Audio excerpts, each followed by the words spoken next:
Hey everybody, it's Tim Miner. It is time for another 5-minute Biscuit Blitz.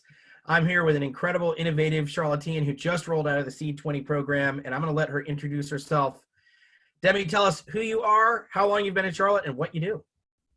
Wow, loaded question. Okay, and I know I only have 5 minutes, so keep it short, per my coaches.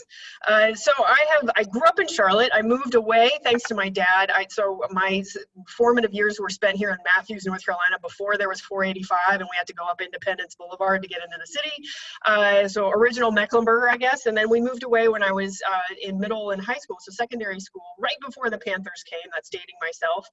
And I dragged my husband back after college. So I went away to college and then said, I'm always going to live in Charlotte. So we've been here, I mean, collectively, 25 years. We moved back in 2003, and welcome to it. I can't leave. It's my home. You're in good company. I did the same thing. I went to high school here in Charlotte and moved away for college and told my parents I'd never be back. Came back, fell in love, and this is where I live. So the city has that power to pull you back in and keep you. Absolutely. So, one of the things I've noticed in this time of kind of stay at home and COVID is people have different reactions, right? Some people have really gone insular. They kind of shut down, or they're Netflixing.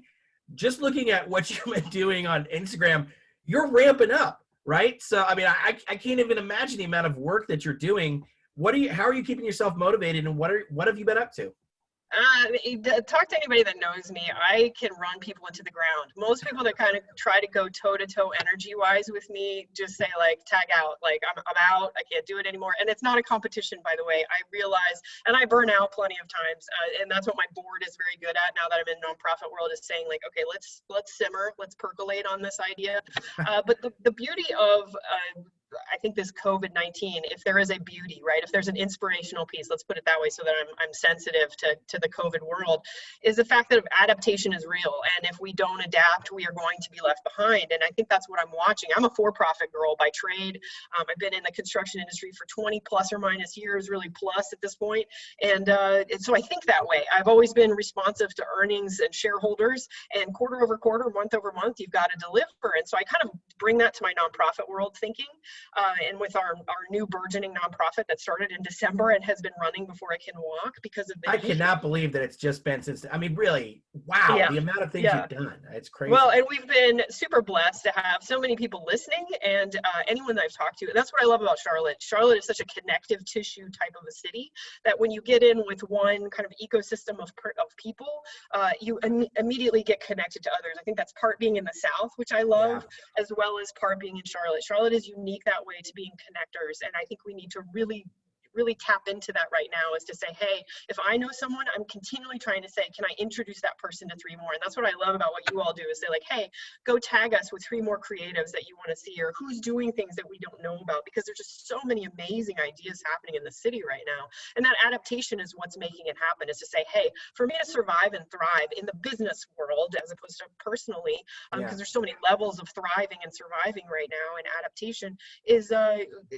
what can you do differently? And so there's a lot of kind of spaghetti throwing at the wall, but at the same time, it's all calculated. So when you see me do something on social media, it's been well thought out in my head. It might have been at 12 o'clock at night, but it's something that I think, okay, what's the end game here? And why don't we try it? I mean, if there's not $1 million price tag to it, which there never is with me, right? It usually is no cost, low cost, then let's try it. And that's something I've loved being in this world of nonprofits, because they've taught me so much about being a little more conservative, a little more reserved. I am one that will stand on the wall. I'm the first one to say, I've always led teams that way, is to say, okay, I'm going to go down first, so let's go do it. I'm going to drive this, and I'll take the accountability for it. And there is definitely a counterbalance to that, but at the same time, there's a lot of risks that we could be taking right now that are calculated risks in order of impact.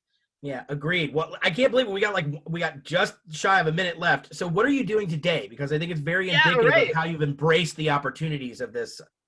And I don't even think I said what I did, so welcome to me in 5 minutes. But we empower women in construction. So we want to solve the labor shortage by closing the gender equity gap by 2028. Right now, it's only about 9% women in the construction field, both residential and commercial. So we do that by both foundational hammer and drill skills for 9 to 14-year-olds. We've got to get those drills in their hands and building things, understanding what's the future of the trades, and then also what I call 2028 skills, which is things like 3D printing, which is what we have adapted adapted to do for COVID relief, and drone inspection technology, as well as virtual reality. So that's for not right now, but what we're doing is 3D printing face shields. So we're here at the Urban Lake today during Do Good Charlotte Week. We are sharing from home. We are social distance responsibly in there with our volunteers, but we've had an influx of medical, fire, EMS, just saying, hey, we need additional reinforcements, or we don't have it at all. So just had 300 requests yesterday. Well, listen, clearly we need more than 5 minutes, so you're going to be back in the Biscuit again soon. We'll put all the cool links and everything in so people can see what you're doing. Give me the name of one person. Doesn't have to be your favorite. So who should I talk to next?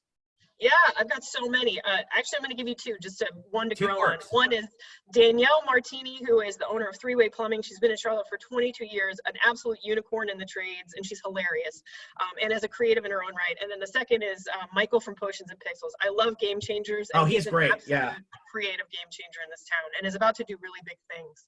Yeah, fantastic. Well, you go keep doing your good work, and we'll talk to you again soon. Thanks, Thank you. Thanks for having me. Bye.